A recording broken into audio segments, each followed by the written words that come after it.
Kahit ka ng totoo, galing ka sa Diyos.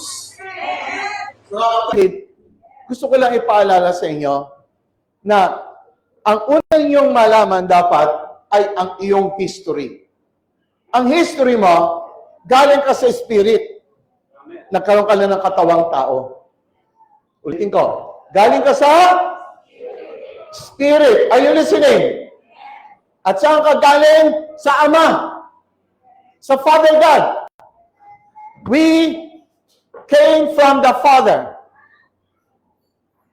Now, ngayong meron kang katawang tao sa ibabaw ng lupa, hindi ka tao lang.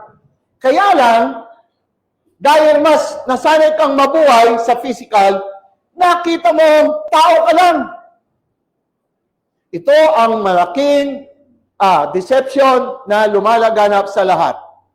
Kaya ang salitang tao lang, batay sa katawang nakikita or nadadaanan ng senses natin lahat. Ano yung senses? Seeing, hearing, smelling, tasting, and touching. So, nagtiwala ka sa senses mo yan, kaya sinabi mo, tao ka lang. At yung spirito, hindi makita ng iyong mata, kaya hindi mo masabing, ikaw ay spirit. Ngunit, ang Biblia ay nagsasabing, ikaw ay nanggaling sa spirit. At ang original mong status, state, ay walang iba kundi ay spirit. Bibilisan ko. Noong spirit na yan, ay nasa Ama, binigyan ka ng karanasan. Para magkaroon ka ng karanasan, binigyan ka ng katawan. At yung katawan na yan ay magkakaroon ng karanasan na tinatawag na earth.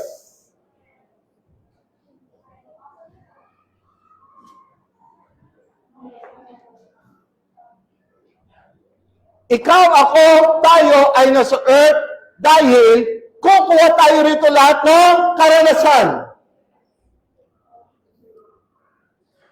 At iba-iba ang ating mga karanasan ngayon. Ngunit, parang merong pagkaka-common denomination. Common denominator. Ano yon?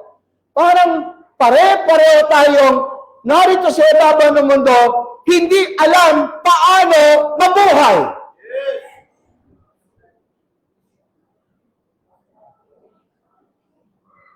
Kaya, ipinamulat sa atin, sa maaga nating pamumuhay sa ibabaw ng mundo, at tayo'y pinanganak, buti na lang, ako po ay may pagpapalang, kasama ko kayo sa panahon na ito, na ipinanganak tayong, ibig sabihin pinanganak, hindi tayo sabay-sabay, pero sa panahon na nagkaabot-abot tayo.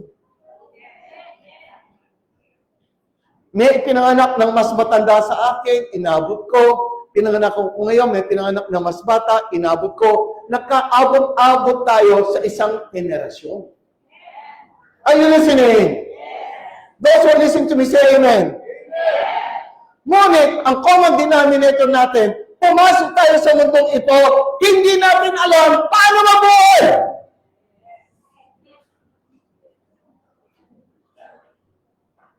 Wala makakapagsabi na the moment na ikaw pinanganak, alam mo paano mabuhay. Anong ginawa mo? Kung ikaw nakatira sa isang bansa, doon ka dumaloy sa kanilang tradisyon, sa kanilang custom, sa kanilang gawi, right? Paniniwala, pagsasaayon sa kanilang buhay. Sumunod lang tayo sa Agos. Nakikinig ba kayo? Ngunit, wala talagang nakakaalam. At hindi ko alam kung naghahanap talaga ang marami, paano ba ang mabuhay sa ibabaw ng mundo? At isa ako sa nagtanong, paano ba mabuhay? At kung gusto niyo malaman ang akin na pagtanto, sisimulan ko ang sarili ko kung saan ako nanggaling. So nalaman ko, galing ako sa Diyos, ako'y nasa Espiritu, sa Kanyang kaisipan, at ako'y binigyan ng katawan. Kung gusto ko malaman paano mabuhay, dapat puntahan ko yung mismong author ng buhay ko. Walang iba, kundi ang Ama. Sino gustong magbigay ng papuri sa Panginoon? Palakpakan natin. Ngayon, marami ang magsasabi sa atin paano mabuhay. Kaya iba-iba na ang mga paniniwalang lumitaw. Ito ang buhay, ito ang buhay, ito ang buhay. Marami naman nagsabi na ang hirap na buhay dito sa ibabaw ng mundo. Saan ba pwede pumunta na wala ng kahirapan? So, merong nagbigay ng mga pag-asa na ang sabi, gusto mong wala ng kahirapan, pumunta ka sa langit. Doon sa langit talaga, walang kahirapan doon. Masaya ka na. Wala ka nang gagawin doon. Wala ka nang gagawin doon. Ang kasiyahan pala doon ay walang gagawin. Ulitin ko po, masaya pala pag walang ginagawa.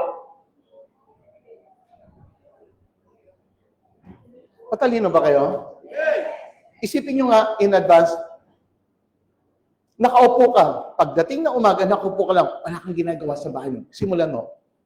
Wala kang gagawin. Natapos ang tanghaling hapon, umaga, wala kang gagawin. Matutulog ka ulit. Gumising ka ulit, wala kang gagawin. Wala kang gagawin. Kumain ka, meron sa iyong pagkain, wala kang gagawin. Tapos wala kang gagawin, matutulog ka ulit, tulog. Tapos, gising ulit, wala kang gagawin. Sino gusto ng ganong buhay? O, kita nyo na, ang talino nyo. Ang talino nyo na ngayon. Bigla ang kagad na nakikita nyo. Yung iba kasi, ay, masarap doon, walang gagawin.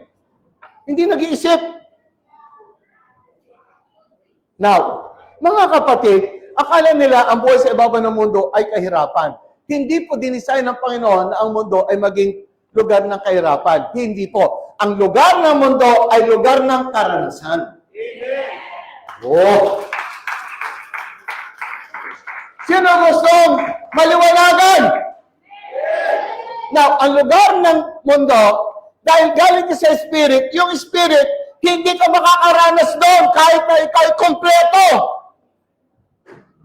We were already made in the image and likeness of God in the Spirit. However, walang karanasan sa Spirit.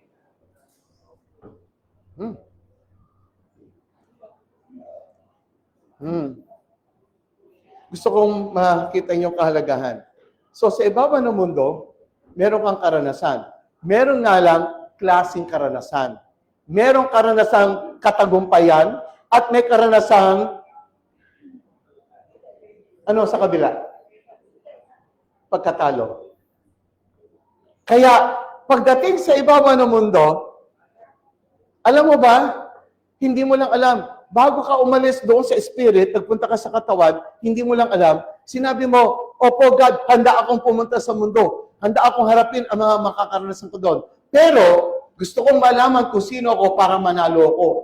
Alam niyo po, dito sa ibabaw ng mundo, para manalo ka, ang una mong dapat malaman ay makilala mo agad kung sino ka.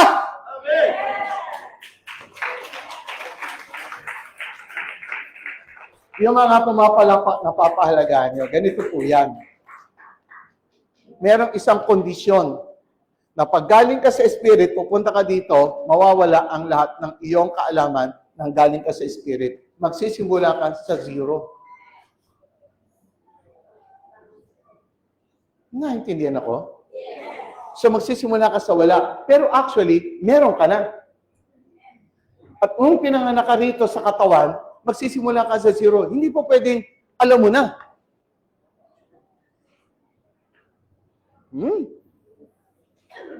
Hello? So, pag ikaw'y pinanganak, at napunta ka dito, nawa, masumpungan mo kaagad sa buhay mo na ang pamamaraan paano mabuhay sa ibabaw ng mundo ay malaman mo, sino ba ako? Bakit ako narito? Saan ako galing? Ano ang aking dahilan pagpunta rito? Bakit ako nasa ibabaw ng mundo? Ang mga tanong na yan ay tanong ng mga magagaling.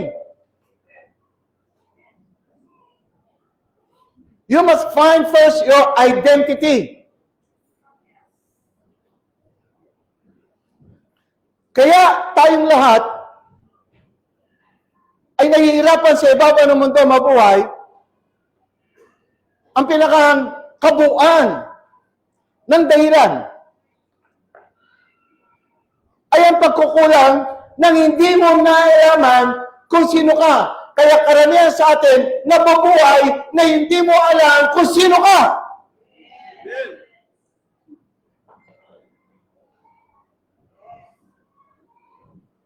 Kaya naman, nagbigay ang Diyos ng paraan. At ang paraan na yan ay ang kanyang salita. Ang salita ay buhay. So kung hinahanap po kung ano ang buhay, nasa salita ng Diyos.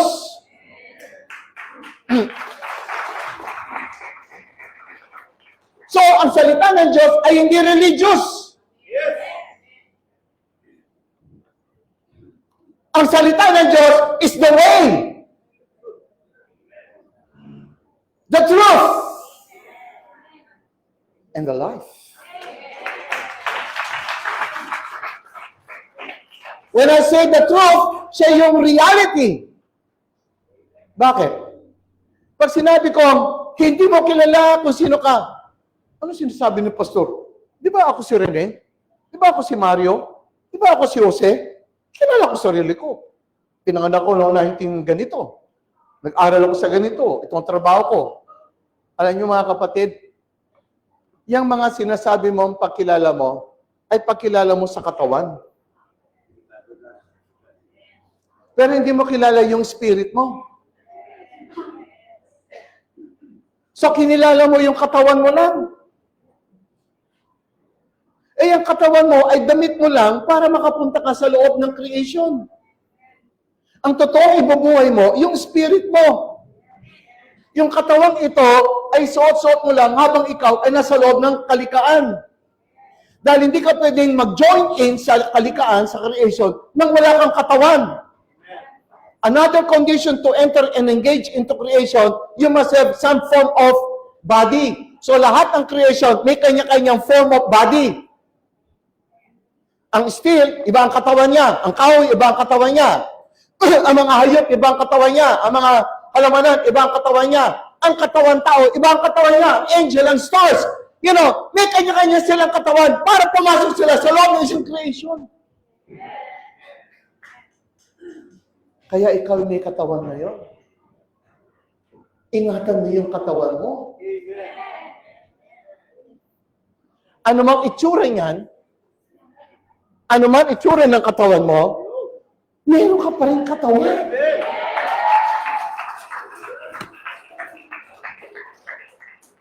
Pinapalakpakan pa yan. Alright. Pinanganak ang Pilipino.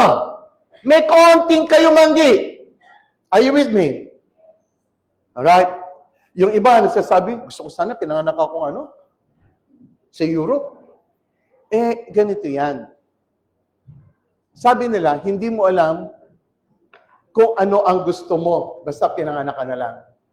Pero actually, lahat ng yan, in the spirit, tinanong ka ng Panginoon.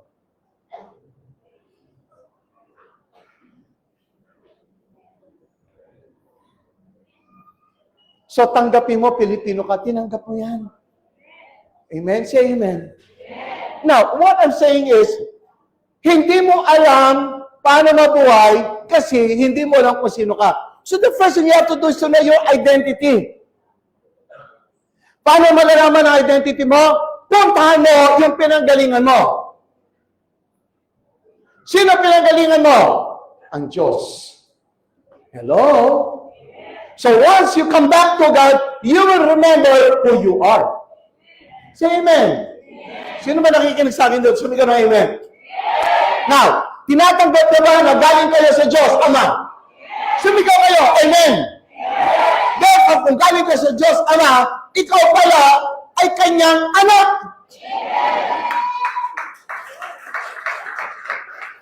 Pakisabi mo nga, anak ako. Nino. Pakisabi mo lang mga Jose, anak ka Nino. Hindi ka ako anak ni Dando lang. Pinanganak ako ni Aida. Tatay ko si Dando. Are you listening? Kung sa pagkatao ko, kinikilala ko itong mga magulang ko. Pero ang totoo, dumaan lang ako sa nanay ko.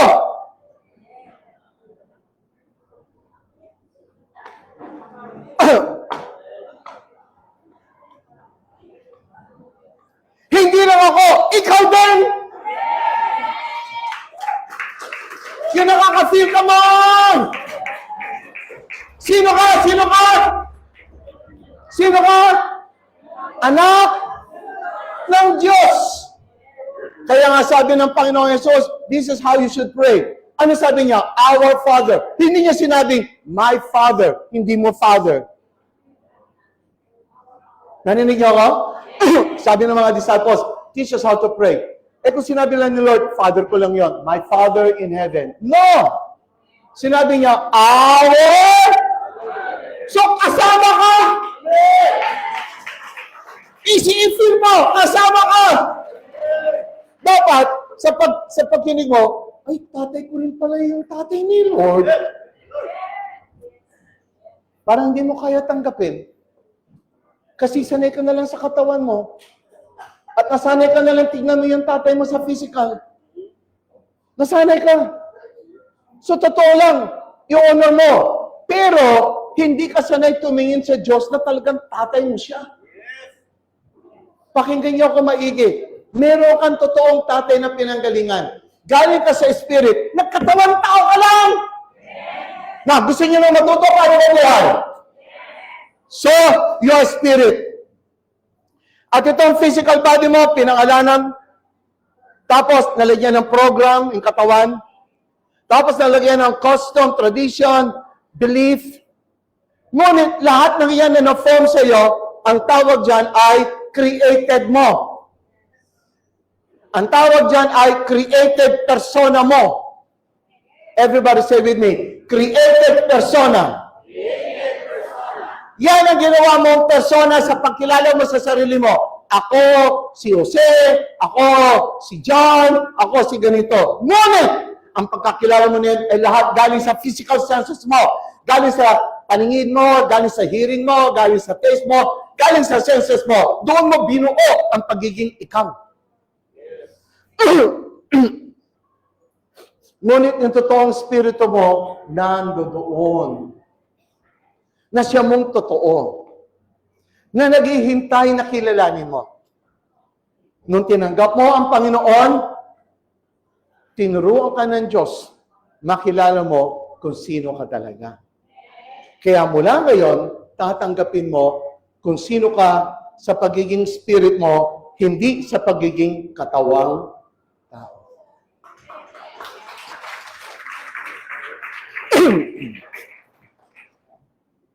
Now, this is where we shall begin. Ikaw ay narito sa ibaba ng lupa para magkaroon ka ng karanasan. Everybody say karanasan. Experience.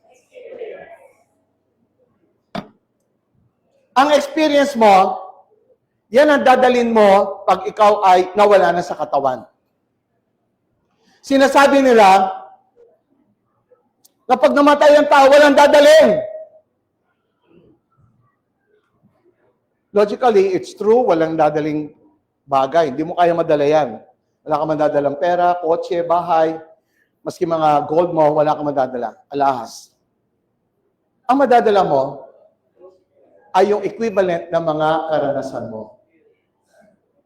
So, galing ka sa espiritu, walang karanasan, nagkatawang tao ka, pumunta ka sa ibabaw ng mundo, nagkaroon ka ng iba't ibang karanasan, pag namatay ang tao, dalay niya ang kanyang karanasan.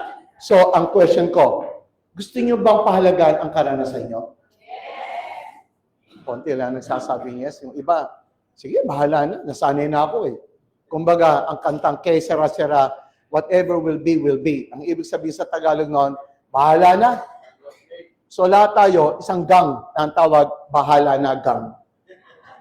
Namatay na yung mga sigi-sigi, yung mga okso, komando, ang buhay pa rin, bahala na.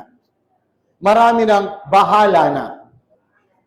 Ngunit, ang Panginoon, hindi ka nilagay sa bahalana.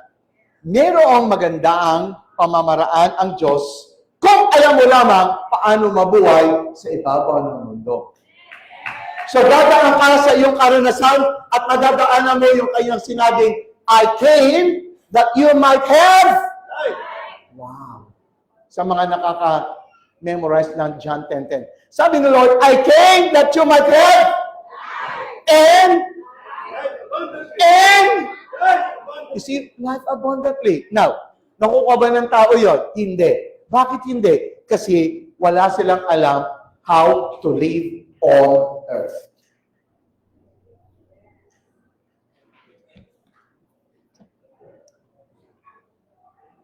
Do you know that ang spiritual ay may science? Akala natin na science ay physical lang. When you say science, it's cause and effect. May cause, may effect. And this is how to know. The word ginosko is a word na ang ibig sabihin ng to know. To know means science. Science means the cause and the effect. So sa science, sa physical, marami na tayong technology, kaya umabot na tayo sa computer age because we have found many things about cause and effect. Sa electricity, may cause and effect. Sa electromagnetism, kaya may computer, merong wavelength, merong radio, may TV, merong Wi-Fi, kasi alam natin ang electromagnetism.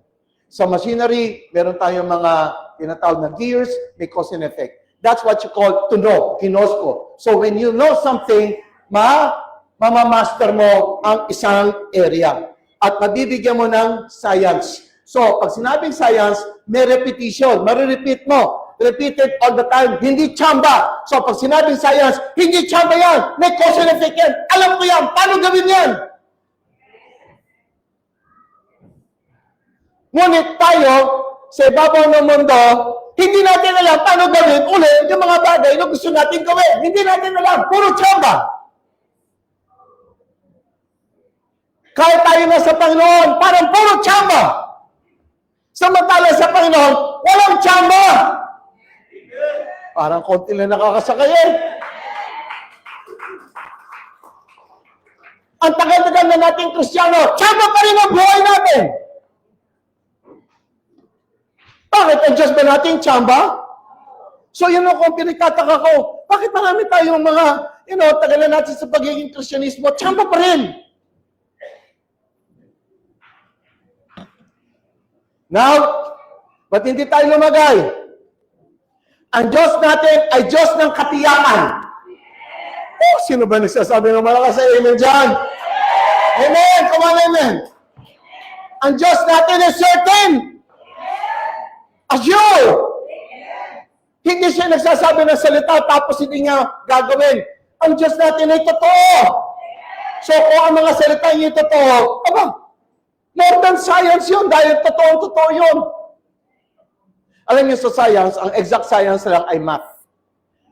In other branches of science, may mga tinatawag na general lang. Halimbawa, psychology. Meron yon pero hindi ganun ka-exact. Ang math pa nga medyo meron pa rin sasabihin sa mga malalalim na mga physicists. Pero at least, pag sinabing 2 times 2, 4 ang equivalent nun. Hindi 3.9, hindi 4.1. Walang sobra. Eksakto lang dapat. Pag sinabing 2 times 2, 4. Pag sinabing 3 plus 3, 6. Hindi 5.9, hindi 5.9999, hindi 6.001, kundi 6 lang talaga. So exact. Ngunit ang salita ng Diyos, are you listening? Is very precise. Come on, give a little big hand. Okay, so, we know, hindi pa man tayo nakakaabot, merong buhay na meron kang certainty. Certainty means katiyakan. So, pumunta tayo doon. How to live on earth? Yan isa sa mga pupunta natin. Paano ba mabuhay? Wala tayong alam puro ganon. Aba, maraming binigay ang Diyos sa Biblia. Bakit hindi natin nagagamit? Bakit hindi natin nagagamit? Bakit ang buhay mo ay ganito? Kasi hindi mo na-apply. Ayan na. Hindi mo na-apply, are you with me? Hindi mo na-apply yung the way, the truth, and the way, the truth, and so mga kapatid, dito mo galingan. Mga Christ liveth in me, dito mo galingan. Alright. So, meron po tayong minamaster. Ito po yung gagawin ko ngayon. Sa ibabaw ng mundo nandito ka. Bilang isang tao, merong sa ibabaw ng mundo, may tinatawag na mga, ang tawag ay cause and effect. Sino nakakaintindi? Pag pumunta ka sa ibabaw ng mundo, may cause and may dahilan upang merong mangyari. May cause and laliman niyo po. May cause and na sa physical, mas marami kang alam sa cause and effect, mas magaling ka.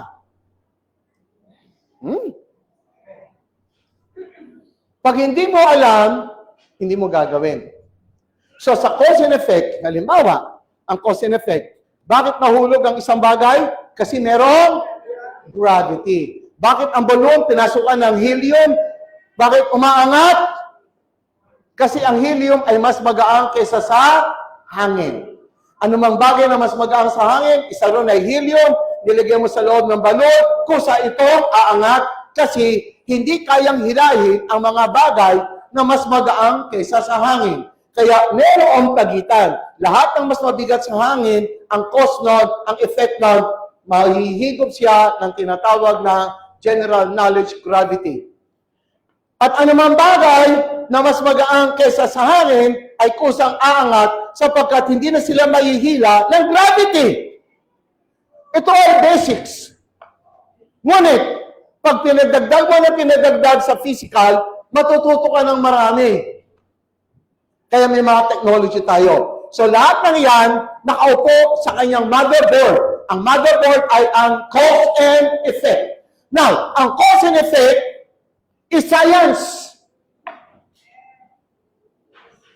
Kaya pag naglagay ka ng chemical, ang chemical, pinaghalo mo, lalabas ganito, plastic. Alam ko na. So, kukuha ulit ako nito. Plastic. Kukuha ulit ako ng ganito. Tapos, lalagyan ko ng ganito, ang dami nito, ganito. Mas matigas pala. So, now, nalalaman mo. Ngayon, ulit-ulitin mo, pareho ang magiging resulta. Yan ang tinatawag na science. Science means you can repeat the same result. Now, alam niyo ba, sa spiritual, may cause and effect din. So, ang mga nangyayari sa buhay natin ay hindi ito nangyayari. Nangyayari lang. Kaya mayroong sinasabi, lahat ng bagay ay may dahilan. Everything has a reason. Nothing happens by accident. Hallelujah. Bakit ako mahirap? Anong dahilan? Bakit ako maraming utang? Ano dahilan? Bakit ako may sakit? Ano dahilan? Huwag niyong hanapin sa labas. Ang dahilan ay nasa loob. Hallelujah. Now, natututo na kayo. Yung mga itinuturo dito, lahat ng yan ay pagtuturo ng Panginoon paano mabuhay sa ibabaw ng mundo. Hindi paano maging religious.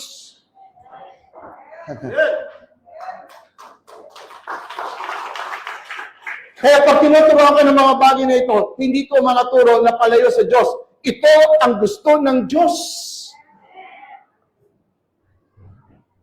Ang maranasan mo ang mga bagay na ito upang malaman mo kung sino ka sapagkat nilikha ka ng Diyos in His own image after His own likeness. Now, so may cause and effect sa spiritual. Yun ang gusto ko ipaliwanag sa inyo. Yung cause and effect sa spiritual, para pag alam niyo yung cause and effect, pwede niyong gawin again and again and again and again and you will get the same results. Sino gusto nun? Taas ang kamay. Sino gusto nun? Yun. So, ang buhay mo, hindi na magiging tsamba. Na parang na lang laging nakaraan, sasagutin kaya ni Lord to, ay, hindi sinagot. Okay, iba naman.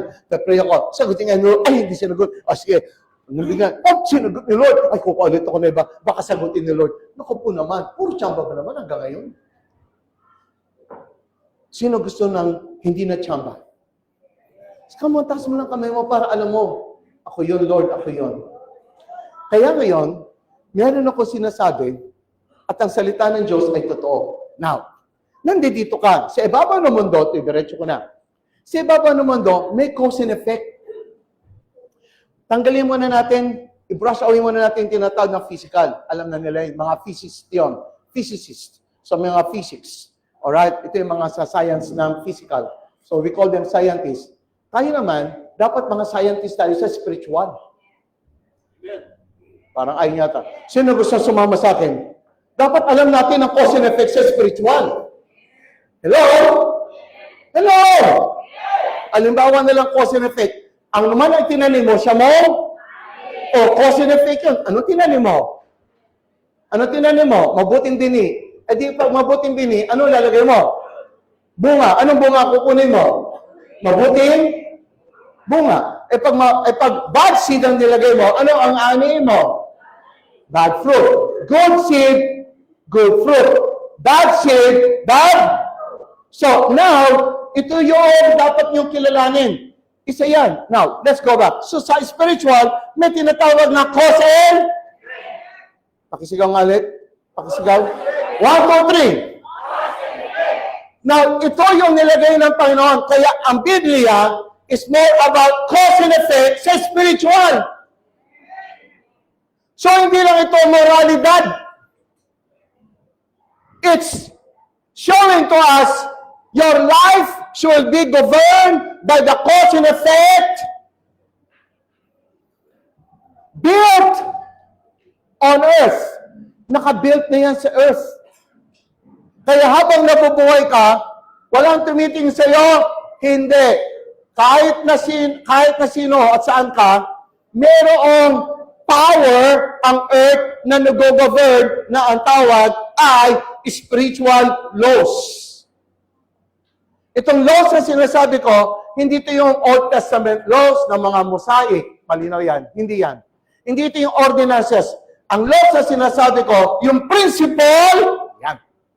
Principle na makikita mo sa Biblia, principle. Halimbawa, lagay mo na, sister, principles. Halimbawa, number 1, the principle of obedience. Dito sa ibaba ng mundo, mayroong example lang, principle of obedience. Therefore, ang katapat niyan, law of obedience. Example, Another one, principle of honoring. Tapos, sa kabila, law of honoring. Papaliwanag to later. The other one, principle of giving.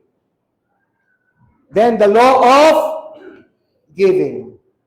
Principle of forgiveness. The law of forgiveness. Right? Principle of tithing. The law of tithing. The principle of belief. Then you may also say the law of belief.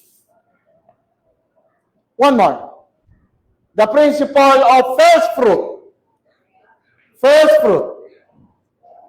Then you may say the law of first fruit.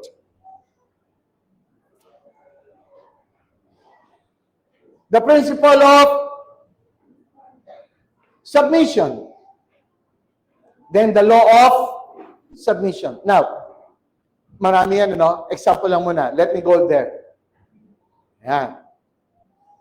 Pag sinabi mo ang principle, listen up. May Biblia ka.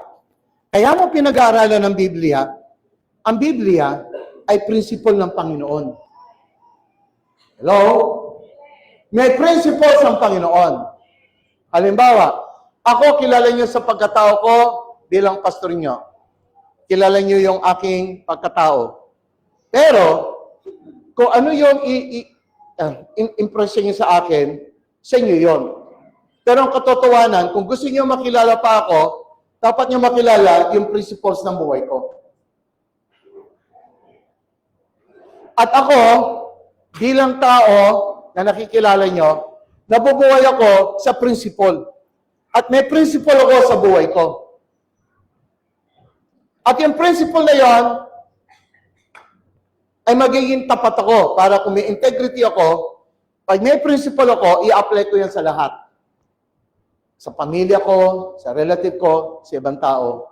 Wala to ang kinikilingan. Kailangan, pag sinabing principle, principle. Ganon din ang Diyos. God is love. Pero may principle siya. At huwag mong babaliin yung principle na ito. As a matter of fact, kung gusto mong lumapit sa akin o sa Diyos o sa ibang tao, hanapin mo yung principles niya. At yung principles niya, pag iyon ay nirespect mo, nirecognize mo, sinunod mo, mapapalapit ka sa pagkatao ng isang tao. Sapagkat yung principle na yan ay isa sa tao. Bawat isa sa inyo may principle kayo. Kung gaano nyo pinakinis, pinalinis, pinataas, pinatransparent ang principle nyo, napakabuti yung tao. So, para kami mapalapit sa inyo, yung principle mo, ang siya naming tutuparin. Para malaman mong sincere kami. Ang taong gustong lumapit sa iyo, sa principle ka niya kikilalanin. Sino may principle? Taas ang kamay. Good. May principle tayong lahat. Ganon din ang Diyos. May principle siya. So ngayon, ang Biblia ay hindi titik, hindi letter. Na, saan ba yan sa Biblia? Anong letter yan? Mga kapatid, hindi letter ang hinahanap. Masyado pong elementary yun. Minsan, letter nga, pero iba yung kapaliwanagan. Dahil sa loob ng letter, may principle. At yung principle, ang iyong huhukayin. Kumbaga sa ginto, huhukayin mo, kunin mo yung gold, kunin mo yung principle. Hallelujah. Sino nakakaintindi? Halimbawa na lang, example ko lang, mabilis example. Hallelujah. Si Jacob, nung kinuha niya ang pagpapala at pagbe-bless ng kanyang tatay, parang sa paningin ng mga tao, panlilin lang kasi sinuot niya ang damit na mabalahibo para maramdaman dahil ang tatay niya si Isaac ay bulag. So, dinadaan niya na lang sa pandama. Ngayon, sa pandinig niya, boses ni Jacob, pero nung hinawakan niya, aba, balahibo ni Esau. Paborito niya si Esau. Gusto niyang i-bless yung panganay, at ang panganay si Esau. Sinabihan siya ng magulang niya, itong si Jacob, umalis si Esau at magbe-bless na raw, magahan siya. Ngayon, gawin mo ganito, ako'y magluluto, isuot mo ito upang makuha ang blessing. Now, makikita nyo, sa loob ng titik, parang nanloko si Jacob. So mga kapatid, principle ang iyong halongkatin doon. Ano ang mawalungkot pa ron? Right? Sa ginawa ni Jacob, parang panlilin lang sa mata. Pero ang ginawa niya, siya ay assumption of what he wanted to be. He wanted to be the blessed, person na panganay. Are you listening? Right? Nung sinabi niyang I am, yung sinasabi na I am, kung ano yung gusto mo maging, kunin mo na with your assumption. Pero doon sa illustration na yon, pag tinignan mo lang yon, talagang manloloko yan si Jacob. Now, what I am saying, get the principle. Are you with me? So ngayon, sa church, binibigyan kayo ng mga principle. Ang tingin nyo lang, parang inuutosan kayo, gagawin ko ba ito, gagawin ko ba ito? Mga kapatid, ganito yan. So, marami na kayo nadaanan sa buhay ninyo sa may gitna ilang taong kayong Kristiyano. May narinig na kayong principle, pagtuturo sa obedience, sa honoring, giving, forgiveness, tithing, marami yan. The point is, hindi lang sila mga bagay na principle na sinasabi, ito pala yung principle ng Diyos. Bakit? Kasi sa kabila niyan, Yan ay mga governing laws. Ano yung governing laws? Yung governing laws, sila yung mga nag-e-effect sa buhay mo. Whether you know it or not, sabi nga sa law, whether you're ignorant or not, no one is excused. Pag sinabing, lalakad ka, meron palang jaywalking doon. Hindi ko alam. Hindi mo man alam, dapat alam mo. So, hindi ka exempted. Your ignorance does not exempt you. So, ganun din sa buhay na ito. Kaya tayo ay nababagsakan ng maraming mga pangit na karanasan kasi hindi mo alam yung laws of life na nakapaloob sa ibabaw ng mundo.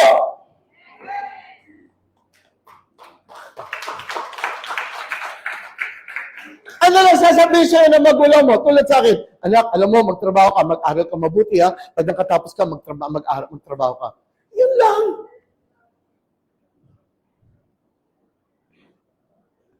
Sama-sama tayo doon nakaranas, di ba? Anak, pinag-aaral kita ha, para alam mo, magkaroon ka ng trabaho. Akala mo yun lang ang law. So akala mo, pamamaraan lang, yung mag-aral ka, tapos kailangan magsumikap ka magtrabaho para yumaman. At marami ang hindi yumaman kahit nagtrabaho. Tama o tama? So, ngayon, buti na lang merong ganitong church na magsasabi sa inyo, paano ba mabuhay? Hindi para maging religyoso, no. God wants you to know how to live on earth. Kung nakikita niya maayos ang buhay mo rito, siyempre, ayon sa kanyang salita, sino unang maligaya? Ang Panginoon. Because to live on earth, kailangan mo na manifesting ng God. So, pupunta tayo doon. So, yung law, ang law na yan, ganito. Meron niyang cause and effect. Pag nagawa mo yan, yung effect niyang pupunta sa iyo. Halimbawa, lagyan mo ng law of abundance. Principle of abundance. Ang abundance, meron talagang abundance sa ibabaw ng mundo. Kaya lang, may effect yan. So, nalaman mo paano maging abundant. Sinabi ng Panginoon, I came that you might have life and life abundantly. So, marami nakarinig yan sa Biblia. However, hindi nila alam paano yung law na yan ay mag-aroon ng effect sa kanila. So, since hindi nila alam paano i-subdue yung law at take dominion yung law para makilala kanila na ikaw ang kanilang master.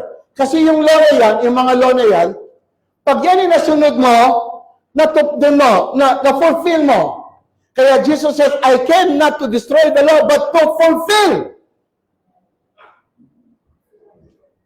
Now, pag na-fulfill mo yung giving, pag na-fulfill mo yung honoring, ano ibig sabihin nun? Yung mga yan, kikilalanin kanyang master.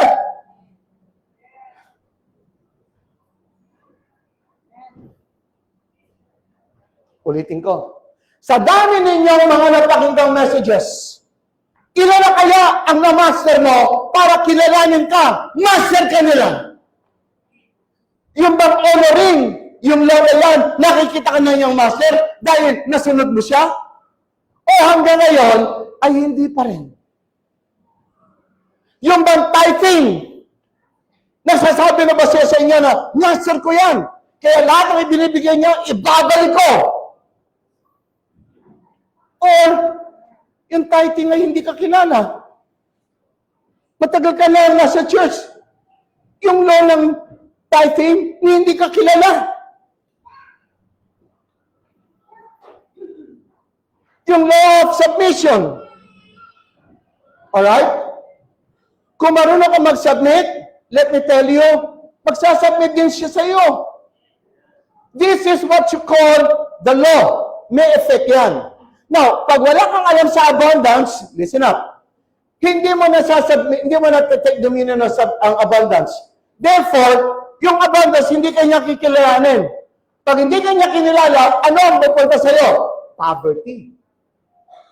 So, bakit may poverty? Kasi hindi mo na subdue yung abundance, yung law of abundance. So, church ka ng church. Pero hindi mo naman namamaster yung law. The reason why you are here, kaya sinabi sa Genesis 1:26, 27, 28, ang sabi ron, and God blessed them. And then, God said to him, be fruitful, multiply, replenish, subdue, take dominion. Alam niyo po, all of these 5 charges ay para sa earth. Yung earth na yon, it's about the things of the earth. Yung nilagay ni Lord. Yung earth, gusto ng Panginoon, isubdue natin. At anong meron sa earth? Yun na nga po, yung built-in na mga laws na marunong yan magbato.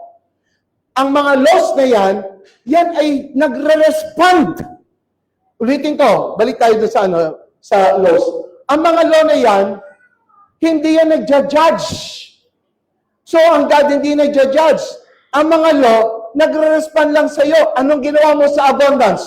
Hindi mo kinaya? So, ang response niya, wala kang abundance. Kung walang abundance, poverty ang dumarating sa iyo. Tapos sasabihin ng tao, ang hirap mabuhay sa ibang ng mundo, ang hirap-hirap talaga. Saan kaya tayo magandang pumunta? Ay, sa langit, wala tayong gagawin doon, wala kahirap-hirap. So, para na makaalis sa kahirapan, langit ang kanilang inaasam. Parang wala yata akong narinig na reaction ba lang. Wala malang violent reaction. Gusto ko pang ipaliwanag sa inyo. Huwag ko kayong umasa sa katamaran.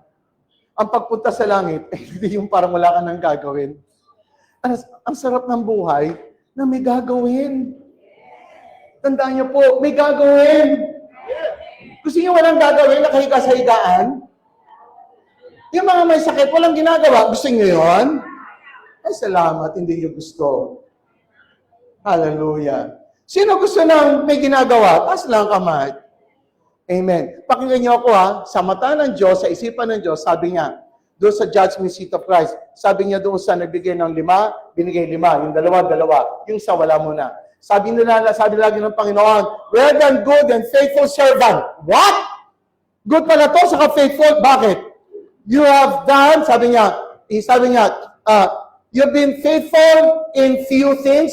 Naging faithful ka, minultiply mo, tinarabaho mo in few things. Sabi ng Lord, now I will put you in charge in many things. Meaning, pinararami ng Diyos ang trabaho. Itataka ako, sabi nila, sa langit wala ng trabaho, sa judgment seat of Christ, yung meron kang kakaunti, pararamihin niya trabaho mo eh. Kaya nga ang isip ko, hindi ko rin alam bakit iba yata sa isip ng marami. Ako ba yung naiiba o ako talaga yung nag-iisip? Kayo ba yung nag-iisip? Sa dulo ba ng pagkilos ng Diyos na kayo ay tinatrabaho niya maging magaling? Tinatrabaho niya na kayo maging able mula sa wala tapos inequip niya kayo? Kayo pinigyan ng lahat ng kakayanan ng Diyos na matransform from zero to unlimited? Tapos pagdating sa dulo, ang regalo sa iyo, wala kang gagawin.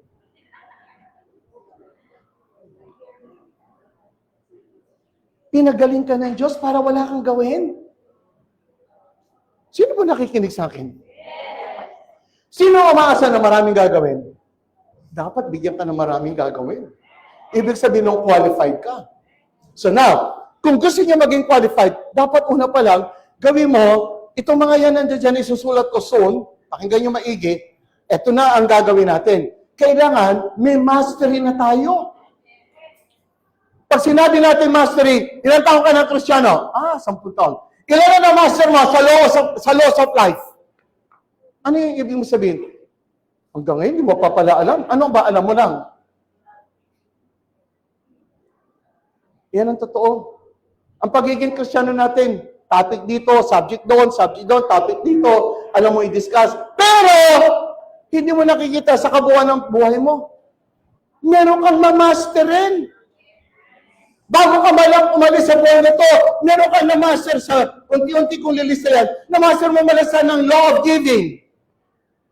Na-master mo malasan na the law of submission. Hindi yung puro, nangag ka na lang, complain ka dito, complain dito, complain dito, ang tanda mo na, complain ka pa ng complain.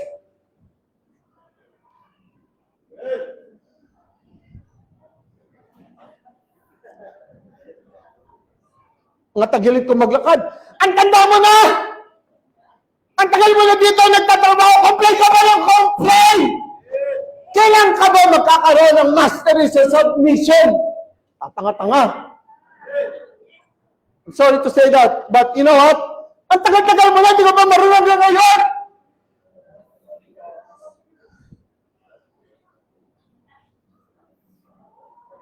Galit ka? Okay lang magalit sa akin. Basta magising ka lang.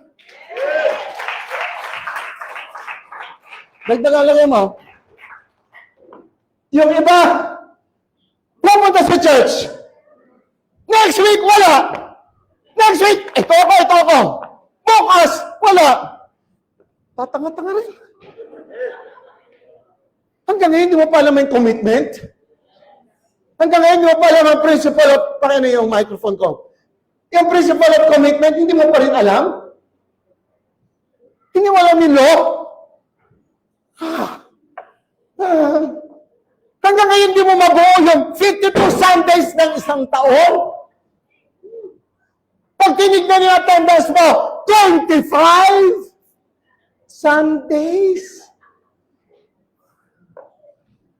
Bakit? Pag umuulan kasi dumarami ako, hindi ako pwede lumabas. Ano ka, Gremlin? Now, nagbibigay ko yung paliwanag sa inyo. Are you listening? Mga kapatid, sa buhay mo ngayon, pumupunta ka, hindi para maging banal-banalan.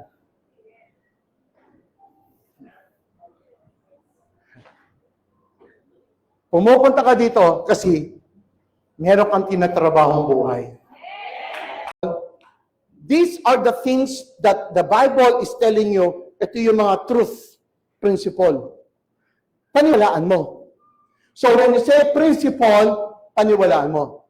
Pag sinabi mong paniwalaan, hakbang ka, ilalagay mo sa application. Para pagdating ng application, yung law mag-i-effect sa'yo. At yung mga law na yan, ang tawag dyan, nagre-respond lang yan. Nagre-respond. Hindi nagja-judge ang law. Nagre-respond. Kaya ang mga nangyayari sa buhay mo ay respond lang yon ng laws of life na alam mo o hindi mo alam, pero whether you know it or not, it will come upon you.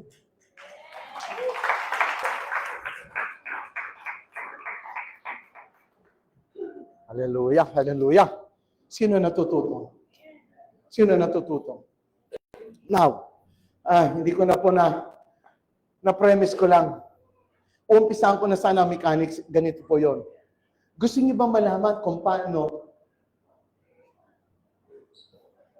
i-master ang isa, dalawa, tatlo? Sino gusto? Kahit na saan ang iyong kalagayan sa buhay, tandaan nyo, sa isang taon lang, kung meron ka mamaster na 3, 4, o 5, 3 na lang, 2 na lang. Kung naka-5 taon ka na, 2. May 10 ka ng mastery, mga kapatid. Yung 10 mastery mo sa laws of life, mag-iiba ang buhay mo.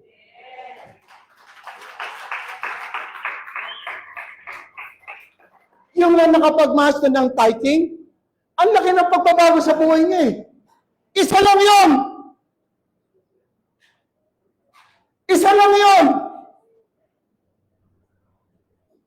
Naniniwala ba kayo? Paano kung matututunan nyo sa church nito, sa isang taon, meron kayong 3 o 5, magaling kayo. Kasi ako, hindi ako mauubusan, lagi ako magtuturo. Kayo ang itatanong ko. Kaya ba ninyong tumanggap? Kasi sa akin, patuloy ako magtuturo. It's up to you kung paano kayo mag-absorb. Sa isang taon na lang, makalima ka, panalo ka na. Yan ang iyong mastery sa buhay. Wala ka man tinatawag sa edukasyon mo, Master in Business Administration, Master in Public Administration, Master in Business. Wala ka mang mastery. Pero, may mastery ka sa buhay. Sino may gusto nun? Sino gusto ma-master ang abundance? Sino gusto ma-master ang giving? Now, I will teach you that dito sa church na ito. binubuhos ng Panginoon ang sobrang pagpapala. Sapagkat, katulad ng sabi ko, karanasan ang gusto ng Diyos sa atin. Sino gusto ng karanasang maganda bago umalis sa katawan na to? Yan ang karanasan. Dahil, pagdating sa judgment seat of Christ, tatanungin ni Lord, ano naging karanasan mo? Ang ibig sabihin niya doon, we will be judged according to the deeds of our body. Pag sinabing deeds of our body, gawa ng katawan, karanasan mo yun! So, titimbangin, ano ang mga naranasan mo? Pag umiyak ko doon, wala po akong naranasan, lahat kahirapan. Lagi po akong talunan doon. Ha? Ako po'y laging nagtitiis. Ha? Sino dito gustong maging totoong malaya, maganda ang karanasan? Taas mo kamay mo. May natutunan ba kayo? May natutunan kayo? Kung may natutunan kayo, tayo, may be seated. Pastor Rodel, can you come over? Yeah.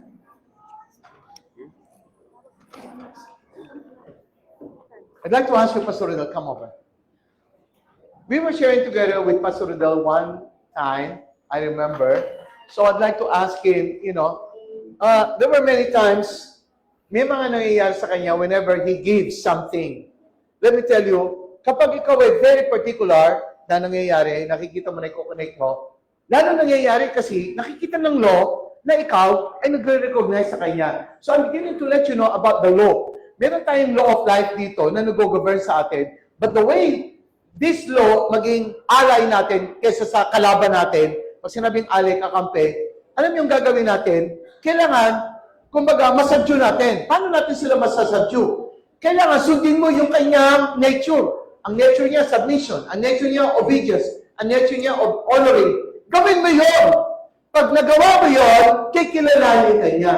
So, ito yung gusto ko laging nakikita nyo sa buhay na yan, hindi po pwedeng may nangyayari sa buhay mo na wala kang minamaster. Pwede ba ninyong palakpakan kung may narinig kayo? Pastor, would you like to share something? Yung gusto ko share sa kanila. Okay, magandang umaga po. Palakpakan muna natin ng Panginoon. Amen. Salamat po sa pagbigay ko sa akin ng pagkakataon. Bago po ako mag-share na, share ko lang my experience ko. Gusto ko lang po mag-response mula sa mga napakinggan natin.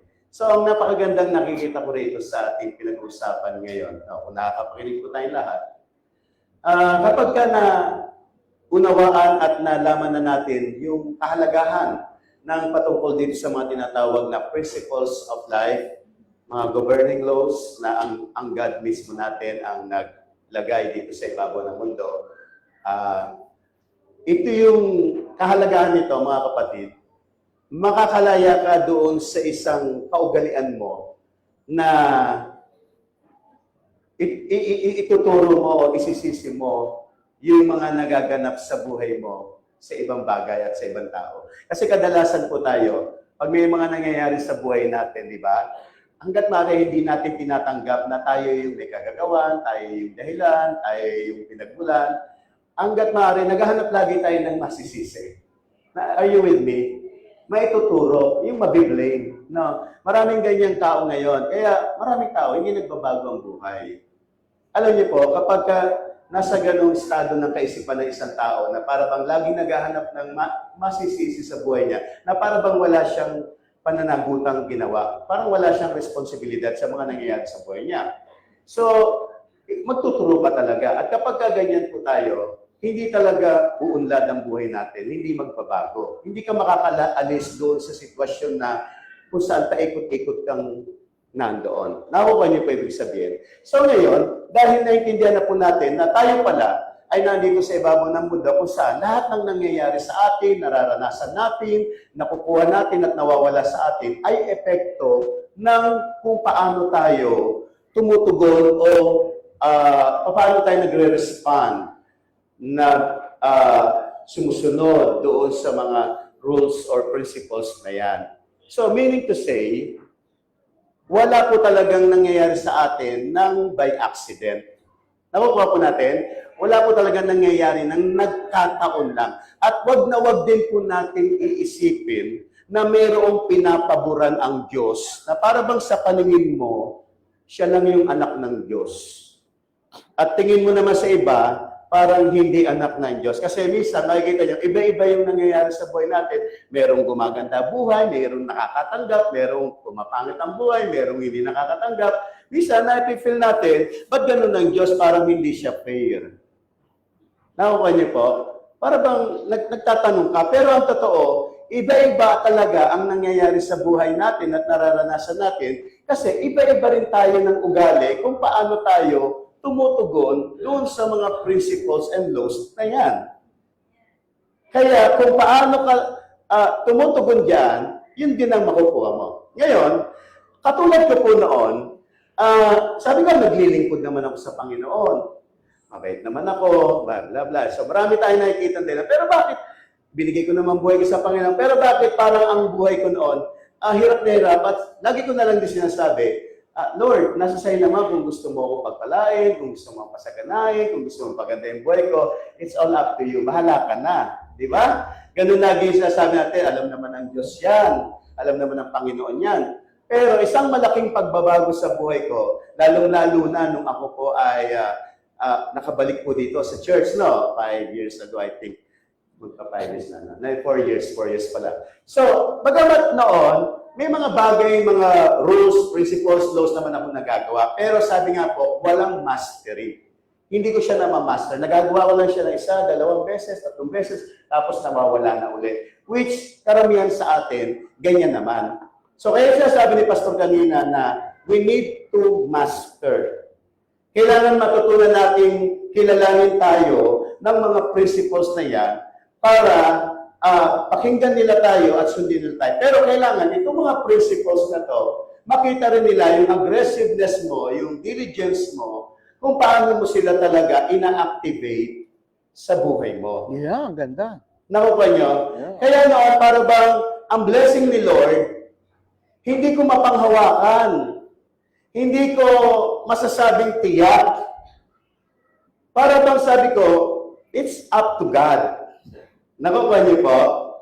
It's up to the Lord. Pero alam niyo po ba, isang napakalaking pagbabago sa buhay ko ngayon. Ngayon, kayang kong sabihin na talagang ang blessing, ang favor, ang good things, makukuha ko. Hindi na po ito yung kesera-sera nga na sinasabi ni Pastor na para bang ang what may, mahala na tayo para bang basta ginawa mo lang pero hindi ka sigurado kung may babalik o wala. Nakukuha niya mga kapatid. Di ba may ugali tayo mga Kristiyano na, pag nagbigay ka, ginawa mo yung law of giving, huwag kang mag-expect, huwag kang umasa may babalik. Wrong po yun. Wrong po yun. Once na may ginawa ka o sinunod ka, isa sa mga principles na to, dapat meron kang feeling na alam mo merong mangyayari sa iyong maganda. Huwag mong babaliwalain yung ibibigay sa iyo ng principle na to. Para lang magmukha kang hindi materialistic. Para lang magmukha kang hindi nag-expect. Kasabi mo, susundin ko yung typing pero hindi ako nag-expect na may babalik. Wrong po yun. Sasama loob sa iyo ni typing. Kaya ka nga niya pinapasunod dito kasi meron siyang gustong ibigay sa iyo. Yes. Nakuha niya mga kapatid. Yes. Meron siyang i-reward sa iyo kapag nagpatawad ka. Meron siyang i-reward sa iyo kapag nag-o-honor ka. Tapos sasabihin mo, hindi naman ako nag-expect ng kapalit. No. Amen? Yes. Hindi ka nag-expect sa tao. Halimbawa, meron kang binigyan tao, huwag kang mag-expect doon sa tao. Oo. Pero yung principle na sinunod mo, mag-expect ka. Yun. Malinaw. Hello? Ganda. Expect mo. Kasi doon gaganda ang relationship mo sa God by having a good relationship with God's principles. Wow, ganda. Man. Because the way you treat God's principle is the way you treat your God who Yes. is in you. Yeah. Amen. Kaya po, ganda. sabi ko nga po kay Pastor, sa dami na lang natutunan ko, sa dami ng nalaman ko, it's time na para lahat ng natututunan natin, lalo na itong mga bagay na ito, mai-apply natin talaga. Kasi kung gusto talaga nating magkaroon ng mastery sa buhay natin, kinakailangan bawat natututunan natin, nilalagay natin, dinadala natin sa experience. At ako po ngayon, sabi ko sa asawa ko, alam mo, simula ngayon, hindi na mawawala ang blessing ni Lord sa akin. Hindi na hihinto ang daloy ng pagpapala ng Diyos sa atin. Bakit ko po sinasabi yun? Dahil nagbalik loob ako sa Panginoon? Well, maybe dahil naatin uli ako ng gawain? Maybe rin.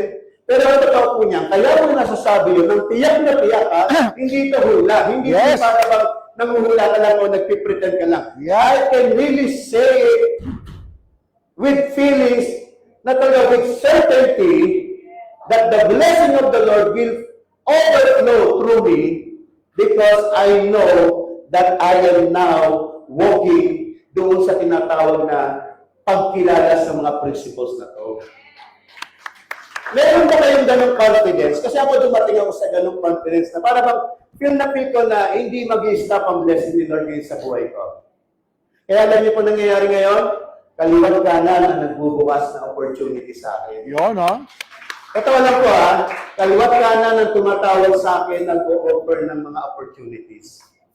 Yun ay nasasabi ko. Kaya nasabi ko, totoo, kapag nasusunod natin itong mga principles na to, talaga magkakaroon ka ng certain peace. At isa dyan sa mga minamaster ko ngayon, na ikwento ko nga kay Pastor, Pastor, ito, testimony lang po ito. Yung principle of honoring, let me share with you a short story lang po. Nung bago po kami kumuha ng sasakyan, yung sasakyan po namin ngayon, actually, naka-set na po kami mag-down payment ng 80,000. 80,000 pesos para mailabas po namin sa sasakyan. And then, ano po ba, naka-arrange na. Nag-deposit na ako, nag-reserve na ako, nagpadala na ako ng 30,000 sa kanila. Tapos, the last minute, biglang nagkaroon ng pagbabago. Nagkaroon na isang sitwasyon na from 80,000, bumaba po siya ng 45,000. So, ang laki po na na-save namin. Around 25 to 30,000 na-save namin. Alam niyo po ba, nangyari po yan right after na nagbigay po ako ng honoring sa ating buting pastor. Binili mo. Inonor ko po siya that time before. Parang inrate ko siya, nilabas namin sila mag-asawa, and then we gave him something na alam namin ikakaligaya niya bilang lingkod ng Diyos. Pinapili mo ka mo ng ano? Si Pastor pa, sabi ko, Pastor, pili ka dyan kahit ano. Piliin mo kung ano yung gusto mo dyan. Suit. So may pinili siyang gusto niya. Alam niyo naman yung kaligayahan ni Pastor eh. May ligyan din sa mga coat. Yung suit. So yun, and then we ate, we dined. Tapos, alam niyo po, I really gave him the honoring. Kasi hindi yung sa katauhan niya, kundi yung principle. Yeah. Kasi kahit sino naman ang nasa harapan mo bilang lingkod ng Diyos, regardless kung sinong tao yan, i-honor mo yan. Are you with me, mga kapatid? Ngayon, alam niyo po, after nung aming moment na yon, yun nga po, the next day, nagulat nga si Pastor, hindi niya alam, maglalabas kami sa sakyan. Pero ang pinakamaganda ron, after nung ginawa namin yon, alam niyo po, yun yung reward. Nabigyan kami ng malaking discount. Yon, that's one event po. Secondly po, alam niyo po nangyari, nung isa na naman po, si Pastor nagpunta sa bahay, and then, sabi ko, love, darating si Pastor.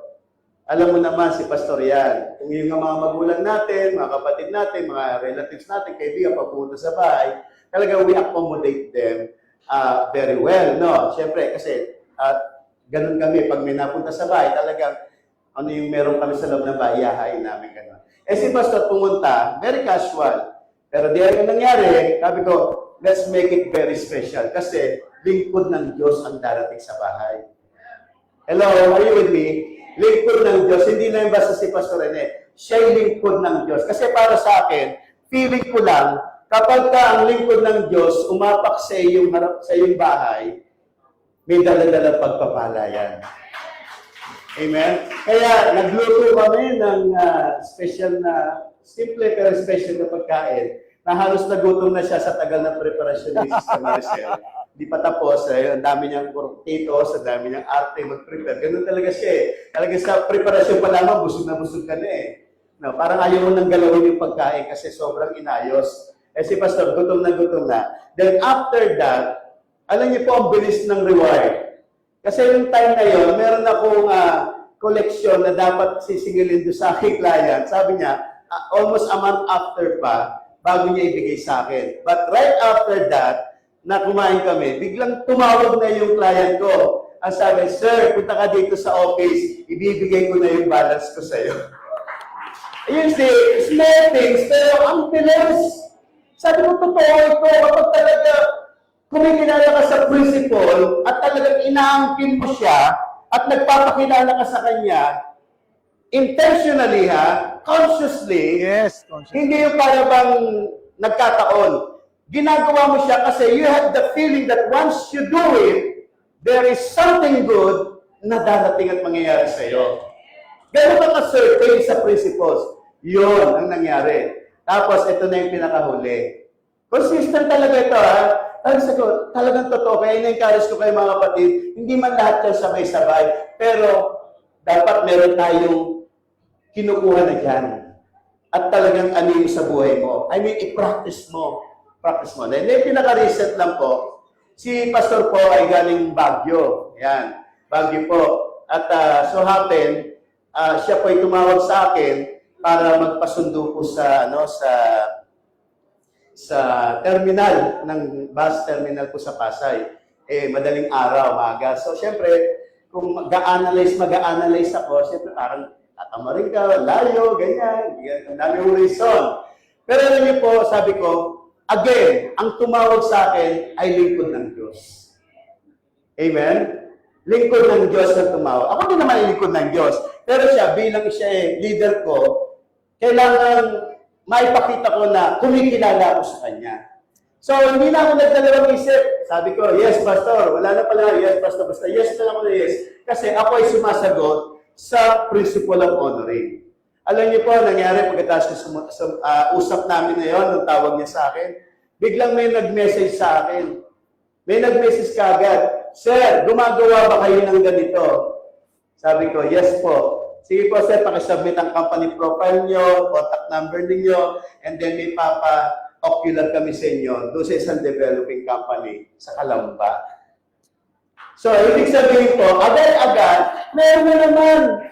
So that 3 consecutive experience ko po in doing the principle of honoring, I tell you mga kapatid, hindi ko po ito sariling invento. This is really how the principles work in our lives. Na kung talagang, lalakarin natin, aapakan natin, talagang itutuloy-tuloy natin, sasabihin ko po sa inyo, malaking pagbabago sa buhay. Hindi tayo parang masipag kasi ako eh. Yan lang ang alam ko eh. Masipag ako, matyaga ako, matalino ako. Puro pang sariling pamantayan mo lang yan. Kaya minsan mayabang ang tao eh. Hindi, kung di ako masipag, kung di ako matyaga, di lahat yan nag-a-attribute sa sarili mo. Oo, meron kang sipag, meron kang tyaga. Pero dapat, yung sipag at tyaga mo, dapat nakaapak sa principles. Hindi lang basta ikaw lang yun. Nakuha niyo po mga kapatid. Kaya maraming tao, ang hirap nilang pasunurin, ang hirap nilang sadyasan. Kasi feeling nila, ang ikinagaganda ng buhay nila is only because of their own principle. Hindi natin nakikita dapat, bilang tayo nandito, mas dapat kinikilala natin na lahat ng nangyayari sa atin because we value, we pay attention doon sa mga principles na yan. So, sa akin po, yan po ang aking experience ngayon. Kaya masasabi ko po mga kapatid, talagang hindi pwedeng hindi mo mararanasan ng abundance, hindi pwedeng hindi mo mararanasan ng good life, basta you are always in harmony with the established principles and laws God has established. Ilan pa, maraming salamat. Thank you, Pastor Rodel. So let's all stand up and now raise our envelope of tithes and offering. Let me pray. Father, thank you, Lord, na kami po ngayon ay magmamaster ng giving, master ng tithing. Sa mga ilan sa inyo na gusto nyo bigyan ng opportunity ang buhay nyo, this year 2026, do not let this year na hindi ka ma-recognize ng master ng giving and tithing.